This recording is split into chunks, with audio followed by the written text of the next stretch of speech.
হাই নমস্কাৰ গাইজ। আজি মই আপোনালোকৰ ওচৰলৈ আলোচনা কৰিবলৈ আহিছোঁ যে আপোনালোকে প্ৰেংক ভিডিঅ' এটা বনালে কি কৰিব লাগিব বা ভইচটো মানে প্ৰেংক এটা ভিডিঅ' বনালে যেতিয়া আমাৰ ভইচটো ক্লিয়াৰলি নহয়, কেতিয়াবা এনেকুৱা হয় মানে কৈ আছোঁ কথাটো, কেতিয়াবা এনেকুৱা হয় কি আমাৰ প্ৰেংক ভিডিঅ' এটা বনালে আমি দূৰৰ পৰা কেমেৰাটো ধৰিব লাগে। তো দূৰৰ পৰা ধৰিলে কি হয়, আমাৰ ভইচটো ক্লিয়াৰলি ভিডিঅ'টো আহি নপৰে। তো এইটো ক্লিয়াৰলি কৰিবলৈ হ'লে কি কৰিব লাগে? বহুতে ভাবে কেনেধৰণৰ কিছুমান গেজেট কিনো বা কিবা কিনো, এনেকুৱা ধৰণৰ বহুত ভাবে লাগিব মোক লাগিব মই। তো মই একেবাৰে চিম্পুল এটা কথা ক'ব বিচাৰিছোঁ, কোনো ইয়াতে একো বস্তু কিনিব নালাগে।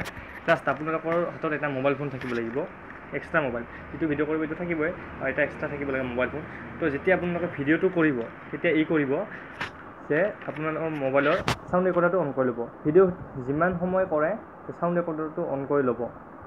চাউণ্ড ৰেকৰ্ডাৰ, ভইচ ৰেকৰ্ডাৰ যিটো আছে, ভইচ ৰেকৰ্ডাৰটো অন কৰি ল'ব, আৰু যিমানখিনি সময় ভিডিঅ'টো কৰিব সিমানখিনি সময় ভইচ ৰেকৰ্ডাৰ অন কৰি ৰাখিব। তাৰপিছত কি কৰিব, এডিটিঙৰ সময়ত আপোনালোকে সেই ভইচ যিটো ৰেকৰ্ডিং কৰিছে সেইটো লগাই দিব।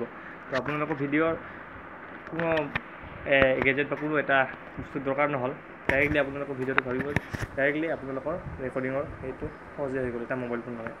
আৰু যদি কিবা এডিটিঙৰ বাবে কিবা এপৰ বিষয়ে জানিব বিচাৰিছে, ভাল মোবাইল এপৰ বিষয়ে, তো তলত কমেণ্টত জনাব মোক। আৰু যদি ভিডিঅ'টো ভাল লাগিছে লাইক কৰিব, শ্বেয়াৰ কৰিব, ছাবস্ক্ৰাইব কৰিব।